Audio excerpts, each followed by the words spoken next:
Hello बच्चों, जय Hind. Study with Shyam में आपका स्वागत है।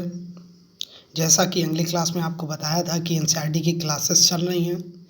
इसके अलावा भी और भी जो जीके, करंट अफेयर्स और जो इम्पोर्टेंट क्वेश्चन हैं एसएससी, बैंकिंग, टीए, ठीक है, और टीचिंग और इंडिया के कोई भी एग्ज़ाम के लिए, तो उनकी भी तैयारी धीरे धीरे हमारे जो स्टाफ के लोग हैं, जैसा कि सर ने बताया है, अभी ओम सर के माध्यम से मैं ये अगला लेक्चर लेके आया हूँ जिसमें कुछ जो हमारे नायक, जिनको हीरो बोलते हैं, जो असली हीरो यही हैं, और इनकी जो इनको किस नाम से और भी नाम से जानते हैं उनके बारे में बात करेंगे। तो पहला नाम है भगत सिंह। आप जानते होंगे भगत सिंह की कहानी। हमारे ये फ्रीडम फाइटर रहे हैं और देश की आज़ादी में इनका बहुत बड़ा योगदान है। और भगत सिंह आप जानते होंगे ये पंजाब के कटकट कला से रहने वाले थे। वैसे तो इनका जन्म पाकिस्तान में हुआ, फिर ये पंजाब में कटकट कला में आ गए, फिर इन्होंने वहाँ से और सबसे कम उम्र में ये फ्रीडम फाइटर बने और देश में इनका आज़ादी का बहुत बड़ा योगदान रहा है। और इनको जो दूसरा नाम है वो शहीद ए आज़म कहा जाता है। भगत सिंह का जो दूसरा नाम है शहीद ए आज़म। आजकल जो आम आदमी पार्टी है वो इनकी आइडियोलॉजी को फॉलो करती है।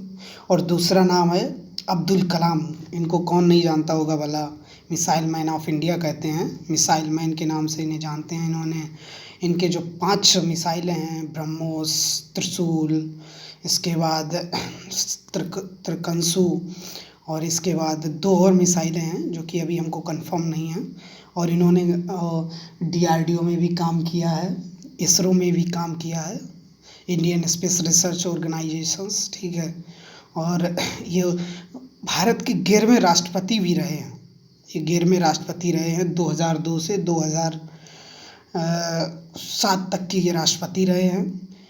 और इन्होंने जो अटल बिहारी वाजपेयी के साथ परमाणु परीक्षण जो हुआ था 1998 का, उसमें भी इनका बहुत बड़ा योगदान रहा है। और जो तीसरा नाम है लाला लाजपत राय, इनको पंजाब केसरी के नाम से जानते हैं। इन्होंने अंग्रेज़ों ने इनके ऊपर लाठियाँ चलाई थी जिसकी वजह से इनकी डेथ हो गई थी, तो इनको आप जानते होंगे, इन्हें पंजाब केसरी के नाम से जानते हैं। इनका भी काफ़ी फ्रीडम फाइटर में देश की आज़ादी में योगदान रहा है। और जो चौथा नाम है अनुग्रह नारायण सिंह, इनको बिहार भूपति बोलते हैं। ये बिहार के रहने वाले होंगे और बिहार से बहुत बड़े बड़े नाम हैं। मैं एक एक करके नाम बताता जाऊंगा फिर आने वाले समय में भी जो कुछ। और बच्चों, वहाँ एक और खुशखबरी आपको दे देना चाहता हूँ कि हमारे जो सब्सक्राइबर हैं वो बढ़ रहे हैं और आप लोग सपोर्ट कर रहे हैं। और हम कुछ ही समय में ऑनलाइन प्लेटफॉर्म लेके आ रहे हैं और स्टडी विद श्याम में ओम सर के माध्यम से जो स्टाफ है वो लगा हुआ है।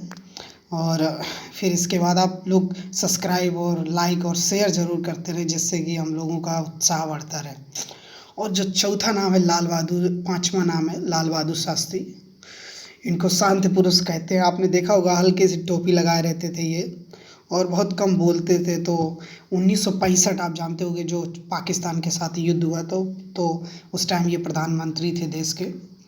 तो पाकिस्तान ने सोचा ये शांति पुरुष हैं, ऐसे ही लुंज-पुंज टाइप के लगते हैं और आक्रमण कर दिया जाए। लेकिन इनको पता नहीं है कि जो शांति से रहते हैं और वो जब गरजते हैं तो फिर बड़े बड़े बादल, बड़े बड़े पहाड़ टूट जाते हैं। तो कुछ ऐसा ही पाकिस्तान जो जंग हुई थी उसमें इन्होंने काफ़ी अच्छी लीडरशिप की थी और जंग को जीता था। तो इनको लाल बहादुर शास्त्री को शांति पुरुष कहते हैं। और जो छठा नाम है लता मंगेशकर, अभी हाल ही में इनकी डेथ हो गई है और ये 92 साल की इनकी उम्र में डेथ हो गई। और ये मध्य प्रदेश की रहने वाली थी और स्वर कोकिला इनको कहते हैं। लगभग इन्होंने 25,000 से ज़्यादा गानों में काम किया है और लगभग 30 भाषाओं में गाना गाया है। तो ये बहुत बड़ी बात है। एक एशिया के, ये सबसे सिर्फ हिंदुस्तान के ही ये नहीं, एक फेमस व्यक्ति और ये पूरे एशिया में इनका बड़ा नाम था।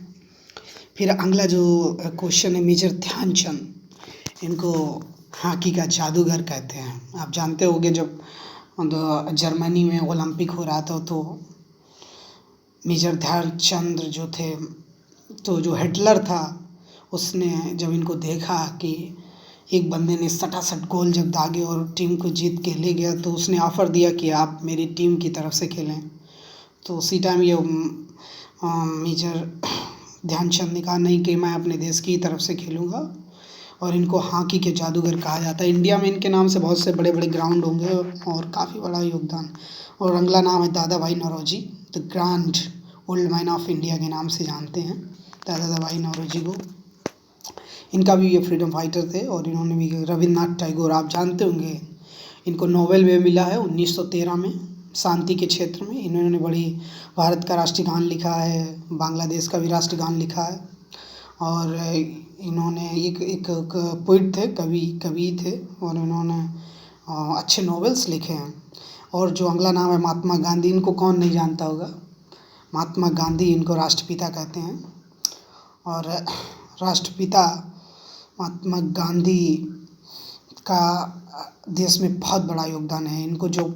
इनको आप जब इनकी कहानी, इनकी जीवन की कहानी पढ़ेंगे तो समझ में आएगा कि गांधी क्या थे और पूरी दुनिया में इनका कितना बड़ा महत्व है। आप देखिएगा नेशनल मंडेला, जो जिनको दक्षिण अफ्रीका के रहने वाले थे, उनको ब्लैक गांधी के नाम से जानते हैं, और उन्होंने गांधी को फॉलो किया था। ये अहिंसा में बिलीव करते थे। और आप जानते होंगे मार्टिन लूथर किंग जूनियर नाम, जो कि यूएसए के रहने वाले थे, वो भी गांधी को फॉलो करते थे। तो बड़े बड़े लोग Gandhi is a self ideology, Gandhi खुद एक आइडियोलॉजी थे। ये किसी जो अगला नाम है कालिदास, ये शेक्सपियर ऑफ इंडिया के शेक्सपियर कहा जाता था।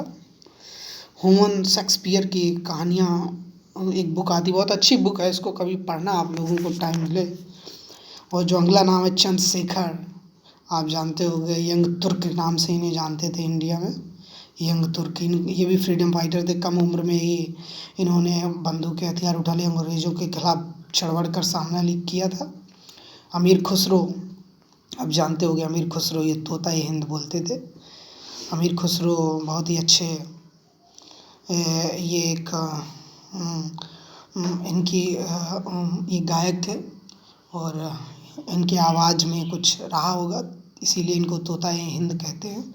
अगला नाम है जयप्रकाश नारायण। जयप्रकाश नारायण ये लोकनायक इनको कहते थे। सरदार वल्लभ भाई पटेल, आप जानते हो गुजरात के रहे, ये पहले गृह मंत्री भी रहे हैं, उप प्रधानमंत्री भी रहे हैं, और इनको लोकनायक लौह पुरुष कहते हैं। इनकी सबसे बड़ी प्रतिमा, दुनिया में सबसे बड़ी प्रतिमा इन्हीं की है, 182 फुट स्टैचू ऑफ यूनिटी, जो कि गुजरात में नर्मदा नदी पर स्थित है। आप कभी मौका मिले ज़रूर घूमने जाएं। और जो अगला है कर्पूरी ठाकुर, इनको जननायक कहते हैं। और जननायक आप जानते होंगे, जननायक मतलब होता है लोगों की सेवा करते होंगे। जननायक जैनुअल अबुद्दीन, कश्मीर का अकबर, इनको कश्मीर का अकबर कहा जाता है। और कश्मीर आप जानते होंगे बहुत खूबसूरत सी जगह है और अच्छी वादियाँ हैं। धीरे धीरे इंडिया ने जब से वहाँ 370 हटाया, अमन, और मैं चाहता हूँ अमन शांति आए और वहाँ टूरिज़्म को बढ़ावा मिले। बहुत खूबसूरत जगह है दुनिया में। तो इस Kashmir as a integral part of India, Kashmir भी हमारा है और कश्मीरी भी हमारे हैं। इसीलिए हम चाहते हैं कि कश्मीर में शांति आए, टूरिज़्म बढ़े, वहाँ एक दूसरे से लोग जाने और इंडिया के साथ वहाँ काम, इंडस्ट्री जाएँ, काम मिले। ठीक है, इन्हीं शब्दों के साथ मैं आप सभी से, अब टाइम ख़त्म होता है, और बच्चों आप लोग लाइक, सब्सक्राइब और शेयर ज़रूर करते रहें, जिससे कि हम लोगों का भी मनोबल बढ़ता रहे। अभी हम लोग शुरुआती है मेरा दौर, हम लोग मेहनत करेंगे और आपको अच्छे से अच्छा कंटेंट प्रोवाइड करेंगे। धन्यवाद। जय हिंद।